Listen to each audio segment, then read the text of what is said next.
নমস্কার, আমি মন্দিরা সমাদ্দার। আমি এর আগের যে ভিডিওটা দিয়েছিলাম সেটা হচ্ছে ক্লাস 7-এর যে সিবিএসসি বোর্ডের এসএসটি বলে যে সাবজেক্টটা আছে তার যে হিস্ট্রির যে পার্টটা রয়েছে তার প্রথম যে চ্যাপ্টারটা, ফার্স্ট চ্যাপ্টারটা যেটা ছিল introduction tracing changes through 1000 years. তো সেটার উপর আগের দিন আমি বলেছিলাম যে আমি কিছু আবার রিপিট করে দিচ্ছি, যে বলেছিলাম যে ঐতিহাসিকরা কিভাবে ইতিহাসকে তারা দেখেছে, তারা কিভাবে ইতিহাসকে সহজভাবে যাতে সাধারণ মানুষ বুঝতে পারে তাদের জন্য কিভাবে ইতিহাসকে লিখেছে, ডিভিশনসগুলো কিসের ভিত্তিতে করেছে। তো সেটা নিয়ে আগের দিনে আলোচনা হয়েছে। তো আজকে যেটা পড়াবো যেটা হচ্ছে হোয়াট ডু ম্যাপস রিপ্রেজেন্ট, মানে ম্যাপ আমাদের কিভাবে সাহায্য করে বা ম্যাপ আমাদেরকে কি দেখায় বা কি শেখায়, কি রিপ্রেজেন্ট করে। Map presents the features of the land on the paper. Map কী করে, একটা পেপারের ওপর ল্যান্ডের যে ফিচার্সগুলো, ল্যান্ড মিন্স যেগুলো হচ্ছে ভূমি বা মাটি, পৃথিবীর যে ভূভাগ যেটা আর কি, ল্যান্ড বডিজ যেটা, তো সেটা তো সব জায়গায় একরকম নয়, এক এক জায়গায় এক এক রকম। সেই যে ল্যান্ড ফিচার্সটা মানে সেই ভূমির যে প্রকৃতিটা, কোথাও রয়েছে পাহাড়, কোথাও পর্বত, কোথাও মালভূমি, কোথাও মরুভূমি, কোথাও সমভূমি, কোথাও তরাই অঞ্চল, এইরকম বিভিন্ন জায়গায় বিভিন্ন রকম, কোথাও রয়েছে আবার বদ্বীপ। তো এই যে বিভিন্ন রকম যে ল্যান্ড ফিচার্সগুলো রয়েছে, বিভিন্ন রকমের ল্যান্ড রয়েছে, তার ফিচার্সগুলো মানে তার প্রকৃতিগুলো কী, সেগুলো কিভাবে তৈরি হলো সেটাকে বলে হচ্ছে ফিচার্স। কিন্তু ম্যাপে শুধুমাত্র তার প্রকৃতিটাকে ইন্ডিকেট করে, প্রকৃতিটাকে দেখায়। It is very important to learn map effectively, মানে ম্যাপটাকে শেখাটা খুব দরকার, খুব কি বলবো, প্রচণ্ড সিরিয়াসভাবে একটা ম্যাপকে শিখতে হবে। Cartography is a study of maps. এবার ম্যাপ নিয়ে যে পড়াশোনাটা, সেই পড়াশোনাটার নাম হচ্ছে কার্টোগ্রাফি। মানে যারা ম্যাপের ওপর যারা কি বলবো বিশেষজ্ঞ, যারা শুধু ম্যাপ নিয়েই যারা পড়াশোনা করে তাদেরকে কার্টোগ্রাফার বলা হয়। আর যে পড়াশোনাটা, সেই পড়াশোনাটার নাম হলো কার্টোগ্রাফি। দ্য ওল্ডেস্ট ম্যাপ, এবার একটা খুব ইম্পর্টেন্ট একটা ইনফরমেশান এখানে দিয়েছে। The oldest map of the Indian subcontinent that we have is from 1154 CE by an Arab geographer Al-Idrisi। মানে বলছে যে সব থেকে পৃথিবীর প্রাচীনতম ম্যাপ যেটা হচ্ছে ভারতীয় উপমহাদেশের যেটা বানানো হয়েছিল, সেটা কত সালে হয়েছিল সেটা আমরা পেয়েছিলাম 1154 CE, মানে কমন এরা। বাই অ্যান আরব জিওগ্রাফার, একজন আরব ভূতত্ত্ববিদ বা জিওগ্রাফার যাই বলো ইংলিশে, তার নাম হচ্ছে অ্যাল ইড্রিসি। ঠিক আছে, তিনি প্রথম কিন্তু ম্যাপ আবিষ্কার করেছিলেন এবং ম্যাপ তৈরি করেছিলেন, সব থেকে oldest map. It gives a detailed picture of the subcontinent. এর মধ্যে কী ছিল, সাবকন্টিনেন্টের মানে ভারতের যে উপমহাদেশ, সেই উপমহাদেশের পুরো একটা ডিটেলড পিকচার, মানে পুরো ছবিটা ছিল, মানে ডিটেলসে ছিল একদম।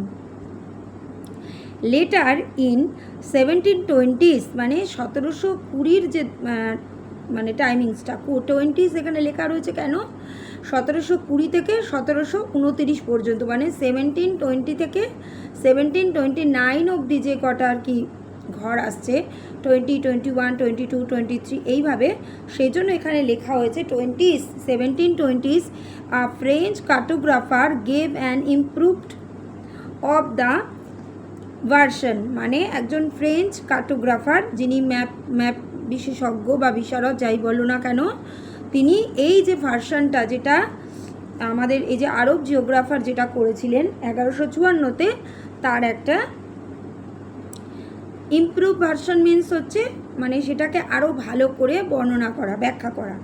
Which helps us get an idea how the geographical boundaries of the Indian subcontinent evolved, যেটা আমাদেরকে কি আইডিয়া দেয় বা কি ধারণা দেয়, যে ম্যাপটা থেকে আমরা জানতে পারি যে ভারতীয় উপমহাদেশ কিভাবে তার সীমাটা কী কী ছিল, মানে একদম ডিটেলসে পুরো পুঙ্খানুপুঙ্খভাবে। It gives an information about the coastal areas. European traders came to India using this map. তাহলে এই যে ম্যাপটা যেটা পরবর্তীকালে 1720 টাইমে যে ফ্রেঞ্চ একজন কার্টোগ্রাফার যেটাকে মানে কি বলবো যেটাকে মডার্নাইজেশন করলেন আগের ম্যাপটা থেকে, ওল্ডেস্ট ম্যাপটা থেকে, সেটা থেকে আমরা কী জানতে পারি? সেটা থেকে আমরা জানতে পারি যে ভারতবর্ষের, ভারতীয় উপমহাদেশের কোস্টাল এরিয়া মানে হচ্ছে সমুদ্র তীরবর্তী যে অঞ্চলগুলো, সেই অঞ্চলগুলো সম্বন্ধে জানতে পারি, তথ্য জানতে পারি। আর ইউরোপিয়ান যারা ট্রেডার্স ছিল, ইউরোপিয়ান ব্যবসায়ীরা ছিল, তারা এই ম্যাপটাকে ব্যবহার করে কিন্তু ভারতবর্ষে ঢুকেছিল। However, there is a gap of 600 odd years, মানে যদিও এই প্রথম যে ম্যাপটা যেটা 1154-তে বানানো হয়েছিল, যেটা বানিয়েছিলেন একজন আরব জিওগ্রাফার, সেই ম্যাপটার সাথে আর এই 1720 মিডিলের যে গ্যাপটা, ডিফারেন্সটা টাইমের, সেটা হচ্ছে 600 বছর। Between the two cartographers, which also reflects in their terminologies, মানে দুজন কার্টোগ্রাফার কিন্তু দুটো ম্যাপ বানিয়েছিলেন এবং দুজন কার্টোগ্রাফারের চিন্তাভাবনা মধ্যে একটা মানে প্রচুর কি বলবো, এটা তো স্বাভাবিক না, একটা 600 বছর আগের একটা যে জিনিস, সেই জিনিসটা 600 বছর বাদে হচ্ছে, সেটার মধ্যে অবশ্যই অনেক চেঞ্জেস থাকবে, পরিবর্তন থাকবে, এবং যিনি সেটাকে করবেন তার সেটার মধ্যে ততটাই এফোর্ট থাকবে, এটা এখানেই বলা আছে। তাহলে আমরা এখান থেকে কি পেলাম? যে ম্যাপ আমাদেরকে কি রিপ্রেজেন্ট করে, একটা নর্মালি ম্যাপ কি রিপ্রেজেন্ট করে? নর্মালি ম্যাপ আমাদের দেখায় যে আমাদের পৃথিবীর বা কোনো একটা পার্টিকুলার জায়গার একটা ফাস্ট একটা এরিয়া, মানে অনেকটা বড় জায়গার, তার সেখানকার ল্যান্ড ফিচার্স কীরকম, সেখানে ওয়াটার বডিজ থাকলে সেটা কোন জায়গায় কোন ডিরেকশানে রয়েছে, কোন জায়গায় রয়েছে, তারপরে সেখানে ভেজিটেশন কীরকম আছে, কিছু কিছু ম্যাপ থাকে। এবার ম্যাপেরও আবার ক্লাসিফিকেশান থাকে, সেগুলো তো হিস্ট্রিতে পড়ানো হবে না, সেটাই জিওগ্রাফিতে থাকে। তো আমি ওভারঅল একটা বলে দিচ্ছি যে ম্যাপ থেকে আমরা একটা জায়গার, নির্দিষ্ট একটা জায়গার ভূপ্রকৃতি সম্বন্ধে জানতে পারি, ঠিক আছে? এবং আমাদের যে এই যে ম্যাপের জন্য যে পড়াশোনাটা, এডুকেশনটা, সেটার নাম হচ্ছে কার্টোগ্রাফি। আর যারা এই কার্টোগ্রাফি নিয়ে পড়াশোনা করে তাদেরকে বলা হচ্ছে কার্টোগ্রাফার। প্রথম আমাদের যে ওল্ডেস্ট ম্যাপটা, সেটা করেছিল একজন আরব জিওগ্রাফার করেছিল, তার নাম হচ্ছে লিড্রিসি, সেটা হচ্ছে 1154-তে। সেটা থেকে আমরা কিন্তু সাবকন্টিনেন্টের, ভারতের যে উপমহাদেশ, সে উপমহাদেশের বাউন্ডারি সম্বন্ধে ডিটেলসে জানতে পারি। তারপর 600 বছর বাদে একজন ফ্রেঞ্চ কার্টোগ্রাফার এলেন, তিনি এসে এই ম্যাপটাকেই মডিফিকেশান করলেন, করে নতুন করে আবার তিনি তৈরি করলেন।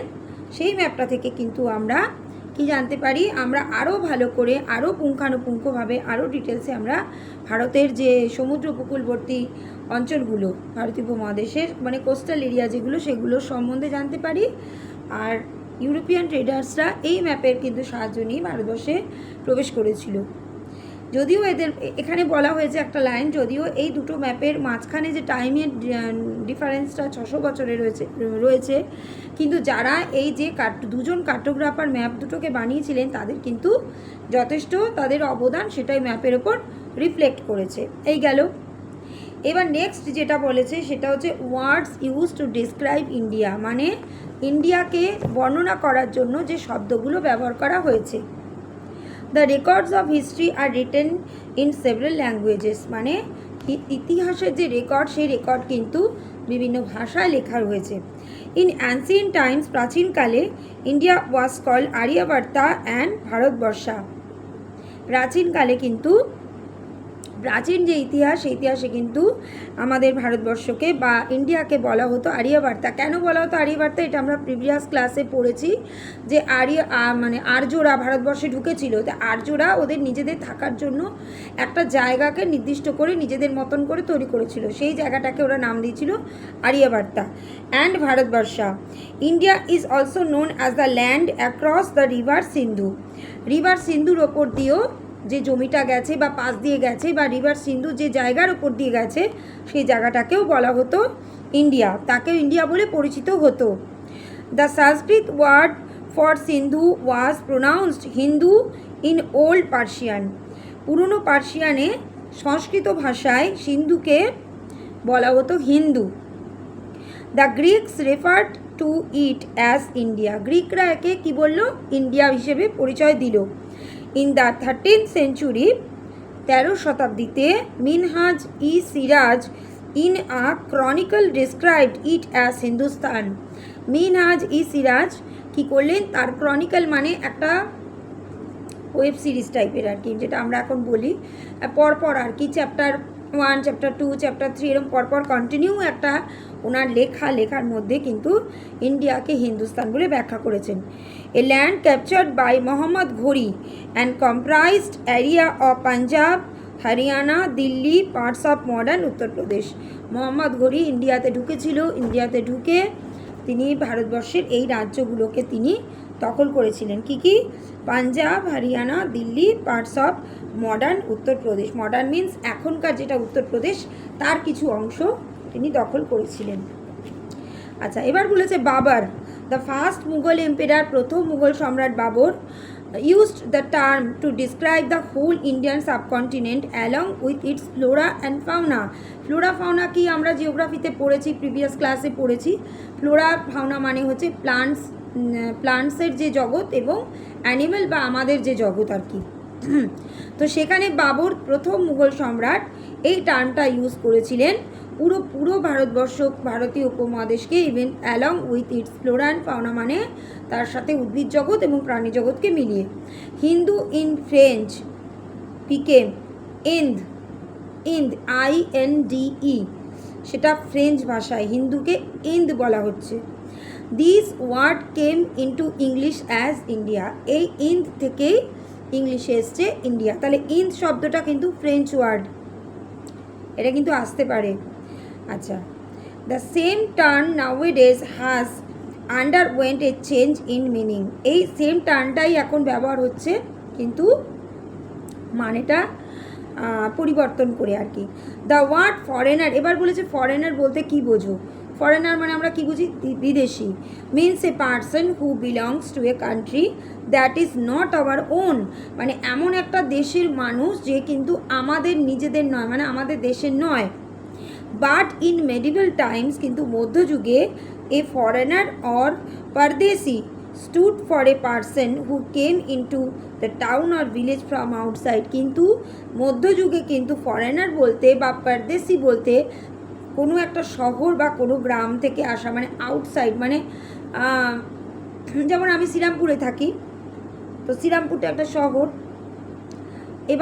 এবার শ্রীরামপুরের পরের স্টেশন বা তারপরের স্টেশন রিসরা, কর্ণগড়, সেখান থেকে যদি কেউ আসছে তাকে আমরা বিদেশি বলছি, পারদেশি বলছি বা ফরেনার বলছি। এটা কোন সময়? এটা কিন্তু সেই মধ্যযুগে। ঠিক আছে?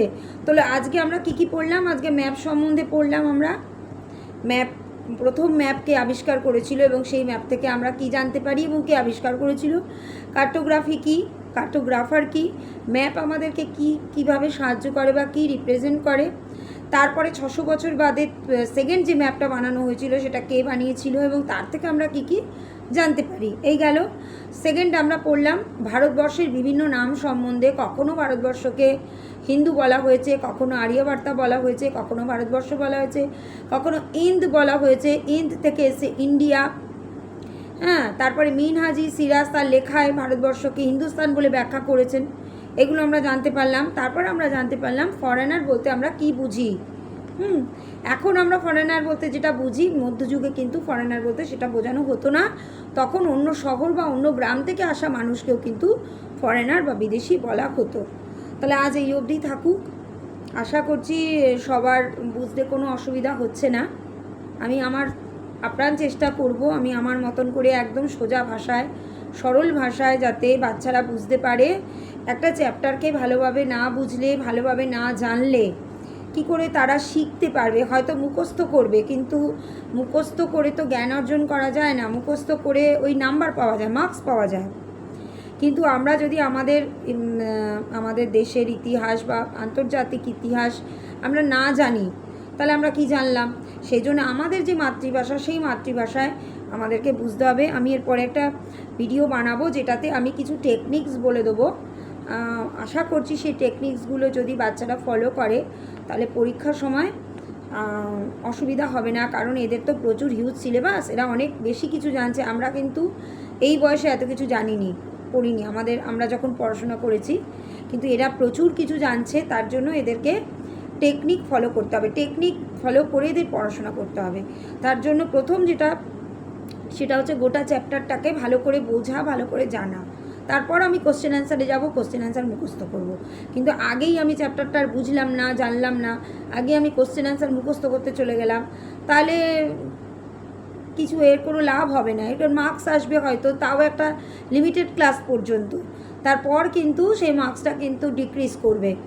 সেই জন্যই আমার অনুরোধ যে চ্যাপ্টার পড়ো, চ্যাপ্টার বোঝো, নিজের মাতৃভাষায় বোঝো, সহজভাবে বোঝো। একটা গল্প যেমন আমরা পড়ি, আমরা একটা গল্প যখন পড়ি আমাদেরকে ওটা মুখস্থ করতে লাগে না, কারণ আমরা গল্পটা যখন পড়ি গল্পটাকে আমরা অনুভব করি, আমরা গল্পটাকে যেন দেখি চোখের সামনে যে ঘটনাটা ঘটছে। বা আমরা যখন কোনো মুভি দেখি, আমরা যখন কোনো সিনেমা দেখি বা কিছু দেখি, সেটাও কি আমাদের মুখস্থ করতে লাগে না। সেই রকমভাবে একটা চ্যাপ্টারকে পড়তে হবে, জানতে হবে, বুঝতে হবে, এমনভাবে পড়তে হবে যেন আমাদের সামনে সেই ঘটনাগুলো যেন আমরা চোখের সামনে কল্পনা করি যে আমাদের সামনে ঘটছে, তবে আর কোনো দিন ভুল হবে না, আর তোমরা অনেক কিছু শিখতেও পারবে। আচ্ছা, আজকের মতন এখানেই আমি রাখলাম, টাটা।